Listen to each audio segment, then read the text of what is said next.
Hey, this is Alvin.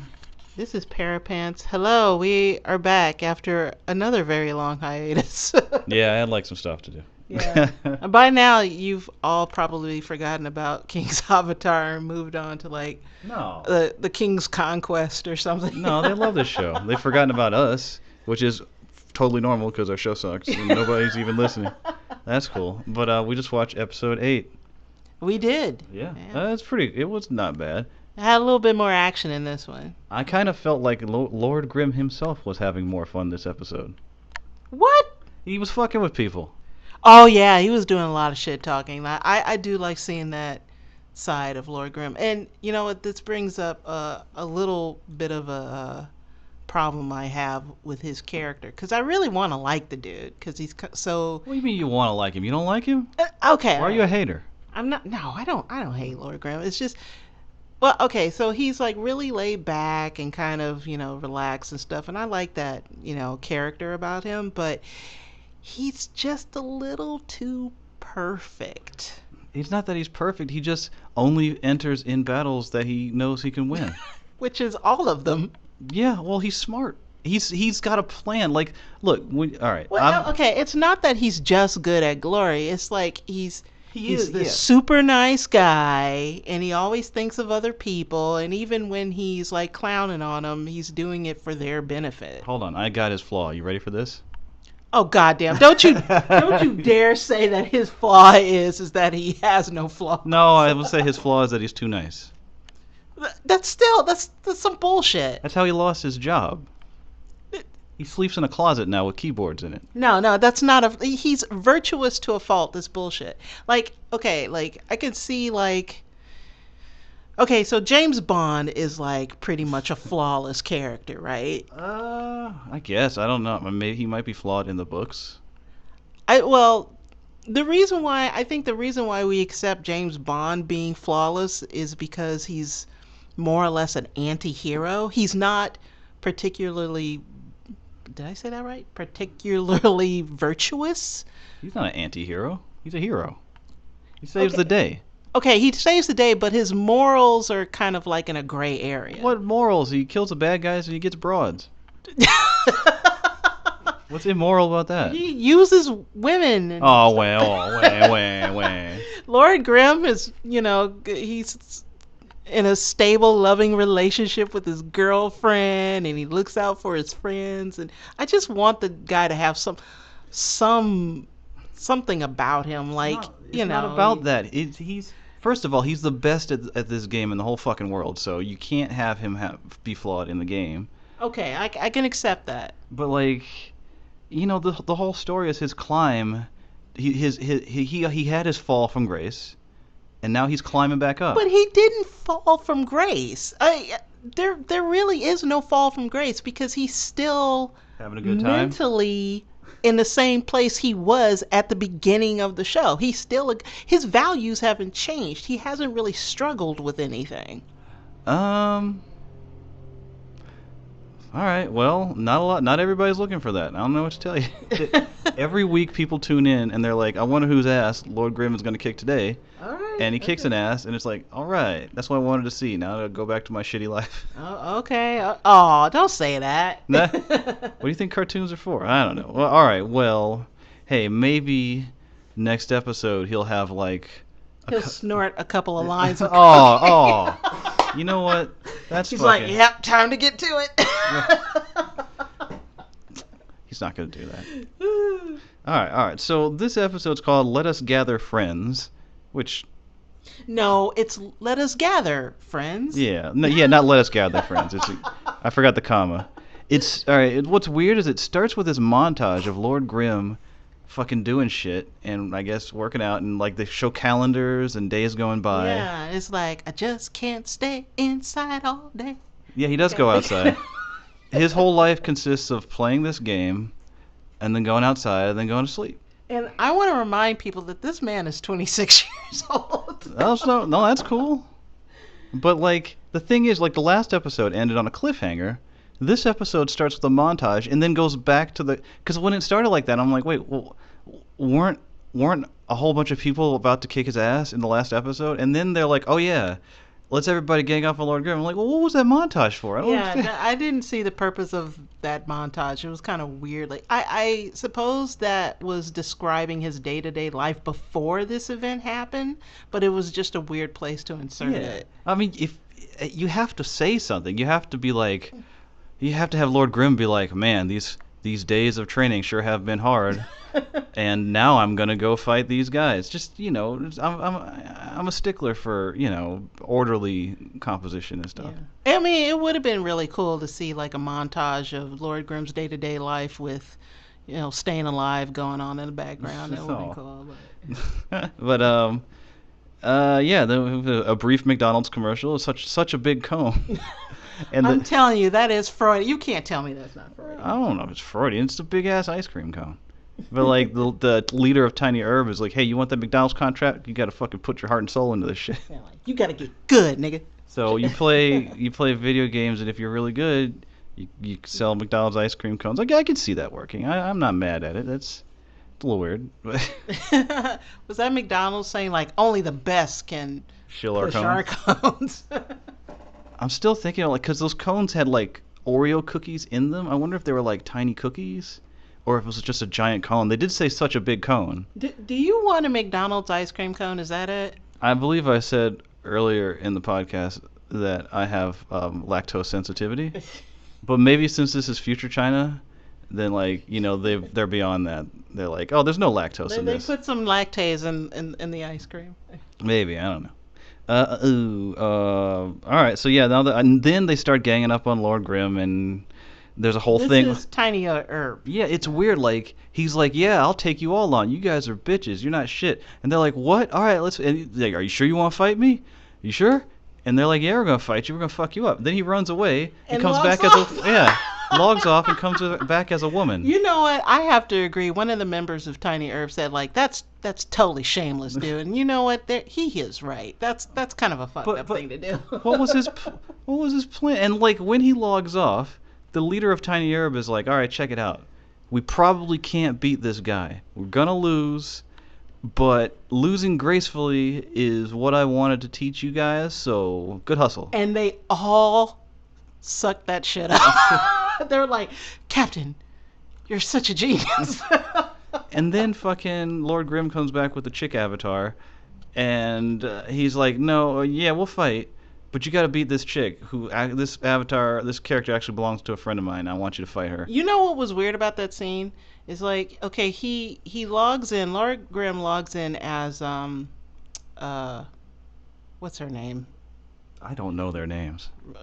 I just keep saying Lord Grim. Yeah, okay, the girl. Oh, damn, the girl who he beat in a money match. Yeah. Like, I think her avatar name is like Smokey Bear or something. I don't know, Quiet Smoker. But he logs in as the girl, and one of the members of Tiny Herb looks at the avatar and it's like, wow, a hot chick. And I'm like, you're looking at a game girl and commenting on the fact that she's hot when you've probably seen that avatar tons of times. You see, this is the part of the podcast where I remind you that you don't understand dudes, and like every nice pair of tits is might as well be the first pair of tits you've ever seen. Even if they're 2D. You don't know that they're 2D. This is a 2D world. So if I'm a 2D man, then I'm down with 2D titties. So, you know what? Yeah, if I'm in a game and I see like a sweet pair of mams just kind of float on by, I'm like, hey, check those out. You never think to yourself like, this is probably a dude playing this avatar? Which it turned out to be. I found I don't do any erotic role playing, but I did have an uncomfortable brush with it in World of Warcraft. That's right. Please. Oh, you got. I'm not going to talk about that. I'm not going to talk about that. But basically, Alvin was violated on World of Warcraft. It was awesome. I expressed many times that I was not really female. I was using a female character, but the fact that the person just didn't care. I think in the game, if you present yourself as a female character, then you pretty much are female, and you're expected to play the female role. And I was like, no, dude, I don't even know what to do. He's like, oh, I'll walk you through it. I'm like, no, I don't want to do it. don't know why you agreed. I was trying to be nice. You seemed like a lost guy. He could be a little. I've. Now you know what it's like to be a girl. Oh, bullshit. Whatever. Well, but yeah. All right. So, I think.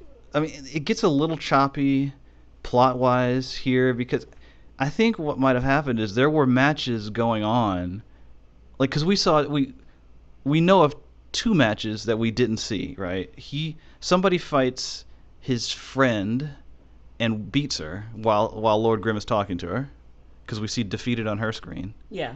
And then somebody fights I think maybe Yifan. Somebody fights Lord Grimm and loses. That was Yifan, I think. Yeah. But I think what's actually happening is there's maybe multiple battles that we don't even know about. Okay, what's going on is Lord Grimm signed on. Okay, that was weird. He signed on as the girl. Yeah. Then he told them, you got to beat this girl. You got to beat the girl. Then you can fight me. Then they beat her in 43 seconds. Yeah, pretty quickly. Except for Yifan. I think Yifan took 3 minutes to beat her or something. Yeah. See, that's the thing. They didn't say that. They didn't directly say that she played multiple matches, but I guess she had to. Oh. But then he's like, yeah, I got her trained. That's gross. No, come on now. No, she was training. Oh, okay. But then he was like, yeah, meet me in my arena. But then... And then I think they went one by one to go 1v1 with Lord Grimm. But we only see him fight the magician. We only see him fight the magician because that's, all the budget and time they had to animate. Well, I remember some guy was like, all right, the arena, let's do this. And then he can't go in. He's like, what the fuck? I thought we were all going to fight Lord Grimm. And then Lord Grimm's like, he sets down some more rules. I don't know. You know what? That's some bullshit. Yeah. He totally changed the rules on them. He was talking mad shit at the beginning of this episode. He was like, I'll fuck your whole crew up. And now he's like, no, you got to fight my friend, and then you got to fight me one at a time in my arena. And they agreed to it. I'm like, if I were like the captain of Tiny Urban, said, no, boss. You said you can kick all of our asses and our family's asses at the same time, and now you're changing the rules, and you want like 18 spider soap butts or something like that. That's another thing. I'm like, well, how many people does he have to beat to get all this rare loot? I mean, just one, or I don't. This is another thing that happens when you try to make a cartoon out of a novel. It's like, and you just try to cover so much in one episode, it doesn't work. Well, I think most of the problem is transitioning from the in-game world to the outside world, like seamlessly and effectively. You can get lost very easily when the action is totally going back and forth between those worlds. Yeah, but I mean, you could put little placeholder like dialogue in there to be like, oh, now he's fighting this one, or all you have to say is like, he's beaten 39 of our guys so far, or just a little bit of dialogue to let me know what's going on. They don't do that. They're so concentrating on like the just like cool banter back and forth to try and build characters and show what kind of people they are. I don't know. I think Hideo Kojima made this observation about American cinema. If I may quote the bard, Hideo Kojima. You know what? Fuck off. It was a legitimate source that is inspiring this thought I have. Go ahead. I believe it was Hideo Kojima who said, do you like it? Okay, you're being a racist asshole. I think he did say that, actually. You know what? You're being an asshole. Go and ahead. He did make this observation about American cinema that I did not think about before. And he said, like, in, Americans, they have to have everything staged. And so to just orientate the viewer where they are in the action, they have to have everything kind of explained and set out, like explicitly what's happening. So is that just us? Like, we just don't get it? Like, we're not paying attention closely enough, or that we want our hand held through the action, or what? Dude, I don't know. That's just good fucking filmmaking. I mean, you can't just make some shit that doesn't make sense and be like, oh, it's not supposed. You don't like it because you're a fucking burger and you need everything spelled out for you. It's like, well, if you don't, I don't know. Well, I guess that's what I'm asking. Like, is it just a matter of what we're used to, or does it truly not make much sense? So, for all you people that really like this cartoon, tell us if to you it makes any sense. I honestly think it's just, like I said, them trying to put more from the book than they can in one episode. Like I think it makes sense if you read the book, I guess so. but since we didn't read the book, but whatever. All right, so what's going on there? Yeah, all right. So he's fighting. I guess he's fighting. There's fights going on, and then he fights the wizard, and that's the only fight we get to see. Like I said before, two fights happen off. We were really kind of pissed because it's like they just cut to a screen that says win or defeated, and it's like, wait, no, you can't. No, you can't do that. Show me the fight. You know what? If this whole series had just been about Lord Grimm fighting all the members of Tiny Herb and it was set up like Dragon Ball, like I think I would have been cool with that. That would have been Man, fuck Tiny Herb. Shit. He's probably gonna be done with those motherfuckers in like an episode or two. Oh, one thing though that was really cool about these fights was that that they could gamble XP Oh and yeah, stuff. yeah. That's pretty tight. I like that. I wish there was an MMO that did that. Yeah, I think gambling in-game stuff. Well, thing is, with like I know players, and they'll exploit it, and it won't be fun anymore. How? I don't know. They'll fix matches. I don't know how. I don't know. Gambling is fun. They should put more gambling in these games. There might be games with gambling in them already. I don't know. I've only played the most playable of MMOs, so I don't know. Oh, and aerial attacks in MMOs? That would be cool too. I would love to see that. What, jumping around? You know, like flying around on brooms and shit, and Yeah, but on fall course from Neverending Story and throwing down magic missile balls and stuff. I mean, That'd be Falcor. awesome. Falco. What did I say? Full course? I didn't say full course. I said Falcor. Falco. Falcor. That ain't Falco. Yeah, but it looks different in an anime than it would. You can jump in MMOs, but it's just you jumping around like an idiot. I don't know. All right. I wrote down there are better ways to visualize APM, and Did you now? Did you because write I that think down? that what they do. Yeah, well, yes, I did, and I'll talk about it right now. Like APM, actions per minute, right?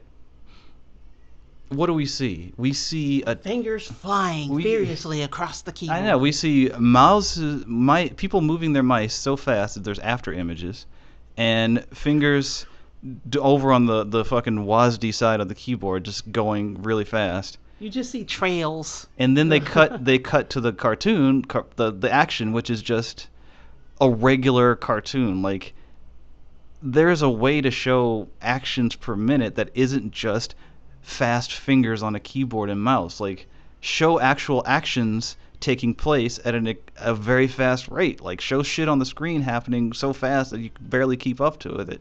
Like it's wait. How is the audience supposed to map the action in the game with the fact that the players are really fast at the keyboard? I think that's the point they want to get across. They want to. Okay. I guess this is my problem. It's like the transitions between the in-world and the out-world just don't connect very effectively. Yeah, like because even though they're supposed to have really high APM, it doesn't always look like that in the actual game world. In the game world, it just looks like they're having a regular fight. Like I don't see like fucking.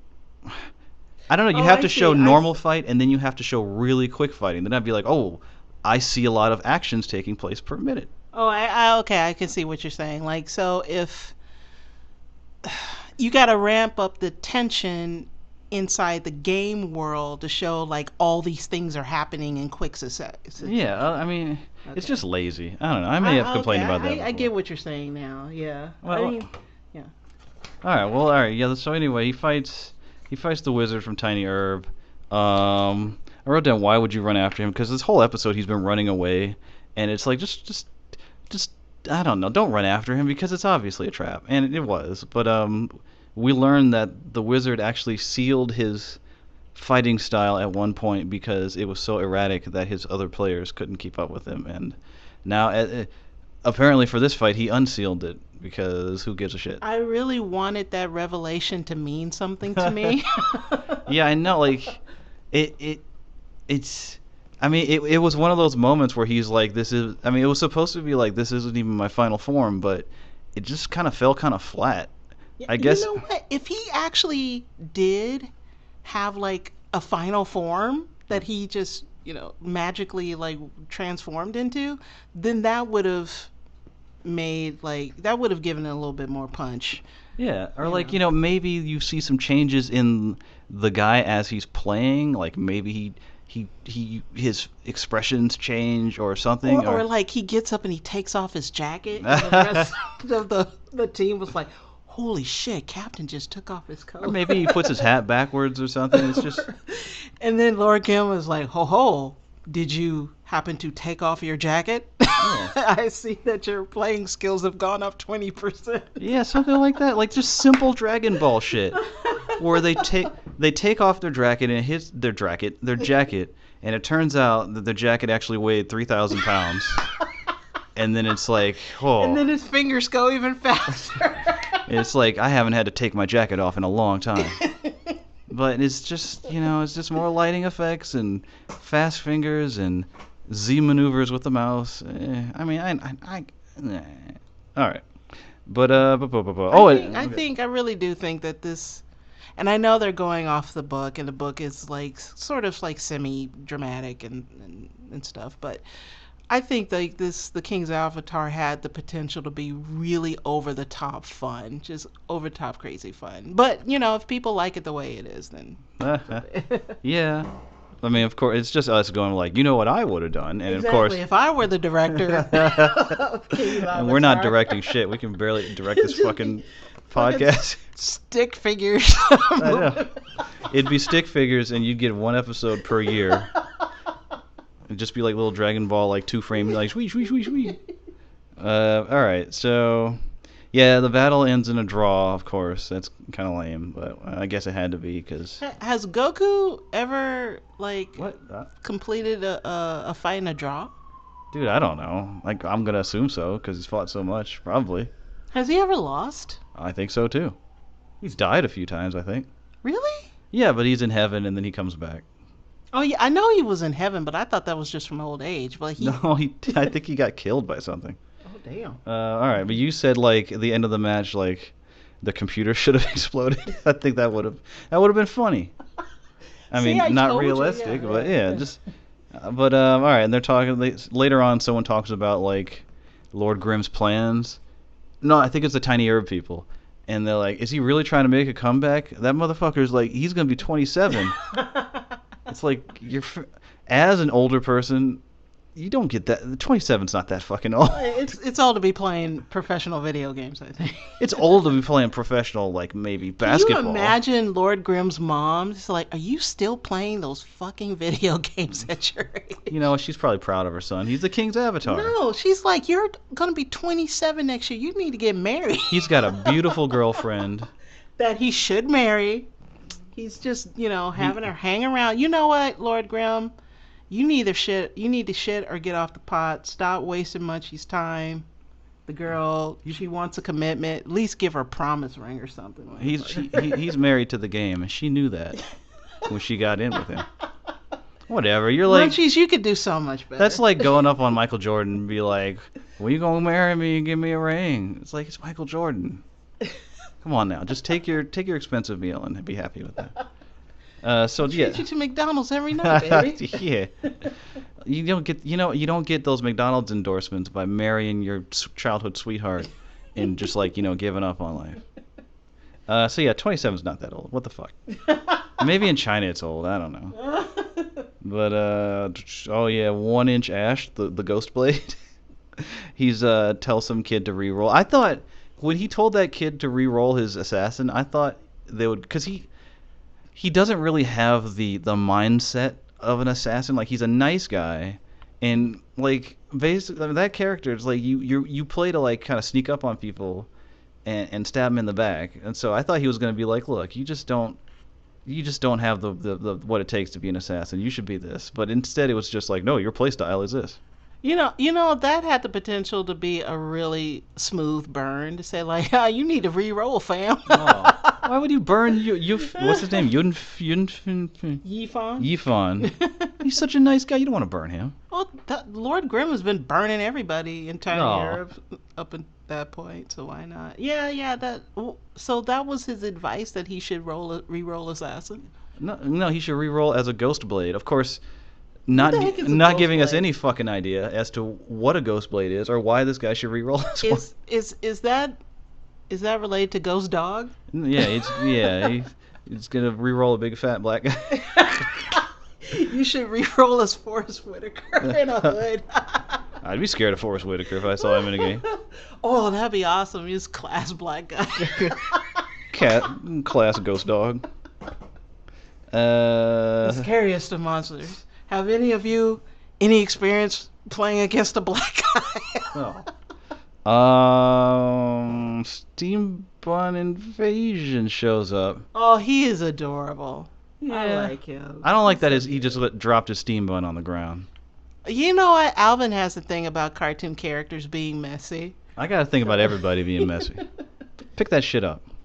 Yeah, but Steam Bun Invasion, he's a brawler or something. He's a bouncer. Yeah. So of course he picked a class that mirrored his actual occupation. He got lavender eyes. I found that to be weird. Maybe they're contacts because Gogo did identify. Yeah, the boss of the internet cafe. Okay. Her name is Gogo. Look, I can't say it in Chinese or Mandarin or whatever. It's Gogo. Right. But she's giving him the eyeball because I guess he looks threatening. And Yeah, once again, thanks to lazy character design, we have a character who's supposed to look like a thug, but instead he looks like everybody else we've seen. Like, blonde, long-haired guy from your favorite yaoi fucking cartoon. Yeah, no scar on his face, no missing eye or eye patch or something, or a hook hand. Or just like like a thick neck or a big chin or just something. Or a big nose, the telltale sign of a dangerous person. No, big-nosed people are evil, not dangerous. Oh, okay, that's right. That's the only two races that exist in future China. It's big-nosed people and beautiful people. But so this guy rolls up and he's the bouncer, and I just wrote down that I would love if all of his internet friends just came to the cafe and just ended up living with him there. And by the end of the show, there were fucking 12 people there just hanging out in that room, and I'd be like, yeah, that'd be kind of funny. But I guess I'd have to make my own show to see that, and I'm too lazy. So. Yeah. That's it. Pretty good episode. I know, with all the shit talking we were doing, we did enjoy it. Yeah. So. And I guess that's it. We'll watch the next one and we'll make another show.